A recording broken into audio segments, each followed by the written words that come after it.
Bonjour, bienvenue dans l'interview. Aujourd'hui, je reçois Bernard Clairfailly. Bonjour. Bonjour. Alors, évidemment, bourgmestre de Schaerbeek, député bruxellois Défi et tête de liste des régionales pour Défi, justement. Parlons de liste. On a appris ce matin que François De Smet, qui dirige Myria, allait être tête de liste à la Chambre pour Défi. Alors, est-ce que une bonne idée de donner une telle place à quelqu'un de la société civile? C'est pas un risque? Mais c'est toujours une bonne chose qu'un parti puisse se régénérer avec l'apport de citoyens, des gens qui sont actifs dans la société civile. Et François De Smet, qui est patron de Myria, donc cette structure publique qui s'occupe de l'accueil des réfugiés, de cette question-là, qui est un enjeu important aujourd'hui, rejoignent le FDF avec notre attitude à la fois humaine. Défi, hein. FDF, c'est fini depuis un Qui peu. rejoint Défi, excusez-moi, moi je suis encore Défi, je le répète. Voilà. Qui rejoint Défi, c'était vraiment un bon signal, c'est que le parti est capable d'attirer des personnes qui retrouvent dans notre message équilibré la manière d'exprimer aussi leur engagement pour la société. Pourtant, c'est amusant parce que c'est plutôt la NVA qui dit que la campagne, le thème de la campagne, ce sera l'immigration.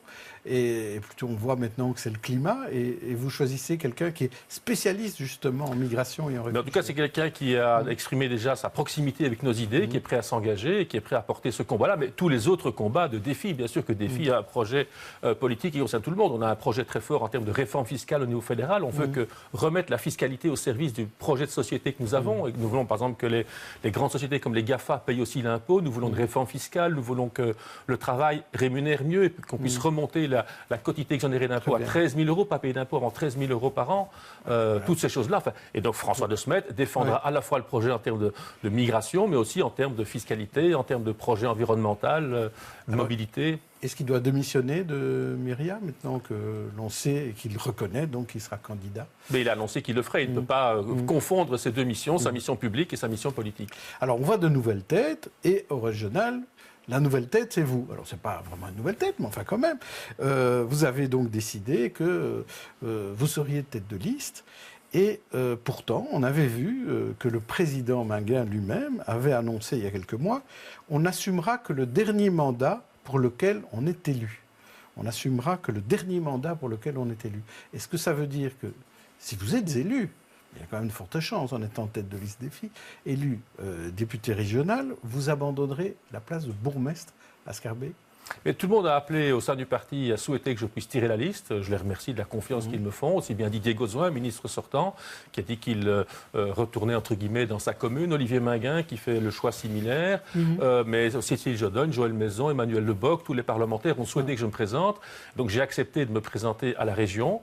Parce qu'il me reconnaît sans doute des qualités peut-être de gestionnaire, de bourgmestre. Je réponds à votre question, parce qu'il me reconnaît des qualités de gestionnaire. Il pense que j'ai fait du bon travail à Schaerbeek et que si mon parti pouvait obtenir la ministre-présidence, il pense que je pourrais faire un excellent ministre-président pour la région. Je les remercie et je suis prêt à relever ce défi avec eux. Et donc je suis prêt, si on me propose la ministre-présidence, évidemment à quitter Schaerbeek.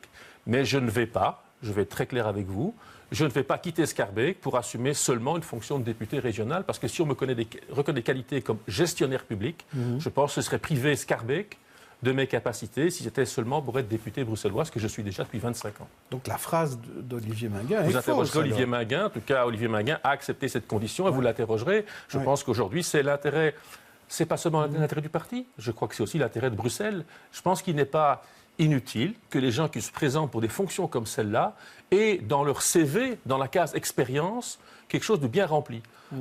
L'élection régionale, ce n'est pas réservé pour ceux qui ont raté les élections communales.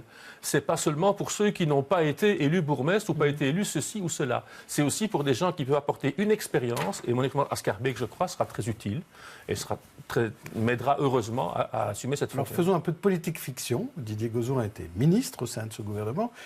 Et disons que vous n'êtes pas ministre-président, Défi n'est pas en position d'avoir un ministre-président, mais en position d'avoir un ministre. Est-ce que vous restez sur la même ligne? Ministre, ça ne suffit pas. Je préfère Schaerbeek. Oui, c'est étonnant que tous les journalistes me posent cette question-là, comme si les questions de personnes et de position étaient plus importantes que les débats sur les valeurs, sur le projet, sur la manière de conduire les Bruxellois. Qui dites, si c'est ministre-président, oui, j'y vais. C'est très clairement. Donc, sinon, pas. Voilà, C'est ça, c'est mon intention, très claire. Aujourd'hui, Oui. je suis prêt à quitter la commune de Schaerbeek, où j'ai une très belle majorité, on fait du beau travail. Je suis très heureux comme bourgmestre et je continue à travailler pour les Schaerbécois. Je suis prêt à continuer à travailler pour eux et avec eux, mais pour tous les Bruxellois aussi. Et la fonction de ministre-président, si mon parti peut me conduire à cette fonction. Et je veux conduire toute une équipe qui sera derrière moi. On va avoir une liste qui va être partiellement renouvelée, puisqu'il y a une série de députés aussi qui arrêtent pour des raisons d'âge, principalement. Et donc, il y aura des nouvelles têtes, des nouveaux, des jeunes sur la liste. Et j'espère que le projet que nous portons pourra recevoir l'assentiment des Bruxellois. Alors, avec vous à la tête de cette liste régionale, est-ce que ça veut dire que la tonalité d'une future majorité pourrait être un petit peu différente? Parce que vous êtes plus ouvert que d'autres, OMR par exemple. Alors, est-ce que ça remet en cause l'axe régional aujourd'hui qui existe, PS défi ou pas? Vous savez ce qu'il y a de bien en démocratie? En démocratie, ce qu'il y a de bien, c'est que c'est les électeurs qui choisissent. Ce n'est pas les hommes politiques, ce n'est pas les élites qui choisissent pour les électeurs. Et donc, nous, les hommes politiques, le soir des élections, on regarde le mandat implicite que donne l'ensemble des électeurs en mettant telle liste succès des uns ou des autres. en position. Et donc, l'avis des électeurs compte. Et moi, je voudrais parler non pas de mon petit placement personnel ou des rapports de force, etc. J'ai envie de parler avec les Bruxellois de Bruxelles. Et je constate qu'aujourd'hui, les autres formations politiques sont un peu monothématiques. On parle soit du climat, et on en parle beaucoup pour l'instant avec les manifestations, etc. Soit certains parlent du social et rien que du social. Et il y a des difficultés sociales à Bruxelles, il faut les entendre. Certains parlent de développement économique ou uniquement de fiscalité. Moi, je voudrais, avec Défi, porter un projet qui soit au-delà de ces aspects monothématiques. Je voudrais qu'on combine ensemble la question de la protection de l'environnement, la question du développement économique et de la création d'emplois, du pouvoir d'achat, la question de l'inclusion sociale et de la lutte contre la discrimination, que tous les quartiers soient traités. C'est-à-dire ce qu'on appelle le développement durable. Travailler sur les trois aspects ensemble et avoir une vision pour Bruxelles, une vision à 2030 qui réunit tout le monde, qui fait que tous les gens qui vivent à Bruxelles, qui investissent à Bruxelles, qui travaillent, qui créent une entreprise, qui cherchent un emploi, qui choisissent leurs études, soient heureux de travailler à Bruxelles. Il n'y a pas de fatalité à dire qu'à Bruxelles, nous soyons une ville où il y a encore de l'air qu'on respire qui n'est pas de bonne qualité, où il y a des embouteillages tous les jours, où il y a des problèmes de logement, où il y a du chômage, il y a encore 80 000 chômeurs, même si Didier Gozouin a fait un excellent travail jusqu'à présent, mais il faut le poursuivre. Il y a plein de villes en plein emploi, il faut qu'on puisse, à Bruxelles, aussi aborder ces thèmes-là, mais le faire de manière globale. Pas le climat contre l'emploi, pas le social contre l'économique. Il faut qu'ensemble, on réussisse à faire de cette ville, à une vision de 30 ans, une ville où on est heureux de vivre. Vous avez aussi été rattrapé par une certaine actualité d'insécurité routière à Schaerbeek. Et vous êtes intervenu hier à l'occasion de cette chaîne humaine au boulevard Lambermont en disant qu'il faudrait que le boulevard Lambermont soit à 2 bandes plutôt qu'à 3. Est-ce qu'il y a moyen de convaincre la région là-dessus, puisque c'est une voie régionale? Alors, le boulevard Lambermont est un boulevard à 50 km/h qui coupe Schaerbeek en deux. Beaucoup de gens le prennent. C'est une grande voirie de passage. Et évidemment, c'est dangereux. C'est dangereux. Beaucoup de voitures ne respectent pas le 50 km/h, malgré les actions de la police régulières sur le boulevard. C'est aussi parce qu'on doit faire plus de travail de contrôle policier, et nous le faisons, mais on doit faire encore plus à l'avenir. C'est aussi l'aménagement du boulevard qui incite à cette vitesse. Dans le sens de la montée, il y a 2 bandes pour monter et une bande latérale. Dans le sens de la descente, il y a 3 bandes. Ça invite à la vitesse. Ces bandes sont trop larges. Et c'est une vieille demande portée par les habitants schaerbécois que de réaménager le boulevard avec 2 bandes pour traverser la commune et une bande de circulation locale dans laquelle on peut mettre une bande cyclable, des trajets piétons et des entrées et sorties. Il faut que ça devienne une priorité pour la région. C'est pour nous prioritaire, en tout cas à Schaerbeek. Depuis 20 ans, nous votons des motions en ce sens. On a été entendu par la région. En 2008-2009, elle a fait un plan d'aménagement, une enquête publique sur des plans d'urbanisme. La commune a dit oui. Le projet devait se réaliser. Et puis, patatras, il y a eu un changement de ministre. Et puis, le ministre revient. Et maintenant, l'urgence est à la réparation des tunnels, parce qu'il y a même d'insécurité dans les tunnels. On peut le comprendre. Mais je voudrais que ce dossier revienne au sommet de la pile pour qu'on puisse le traiter. Si et il y a d'autres endroits. Vous êtes ministre-président, ça aidera. Oui, mais je ne serai pas ministre-président seulement pour Schaerbeek. Il y a d'autres endroits dans la ville aussi où il y a des enjeux de sécurité routière et l'aménagement urbain doit y contribuer. Vous parliez de contrôle. Est-ce que la commune et la police, la zone Bruno, est-ce qu'ils font leur job en matière de contrôle? Alors, ils n'en font jamais assez, ça c'est vrai, puisque le résultat n'est pas encore là. Il nous faudra encore beaucoup de travail. On s'est rendu compte que pendant les années précédentes, on a mis un grand effort policier sur le terrorisme. Et ça nous a privés d'une capacité policière pour s'occuper de sécurité routière. Depuis 1 an et demi, on a retrouvé de la capacité pour s'occuper de sécurité routière. On a quintuplé le nombre de policiers qui s'y consacrent au quotidien. On a investi de nouveaux matériels, des nouveaux radars, et donc le travail est en hausse. Entre 2016 et 2018, le nombre d'opérations, le nombre de voitures contrôlées a été multiplié par 2,5. C'est vous dire le travail qui a été fait. Le nombre d'infractions a fortement augmenté également. J'en rendrai compte dans les chiffres en détail demain.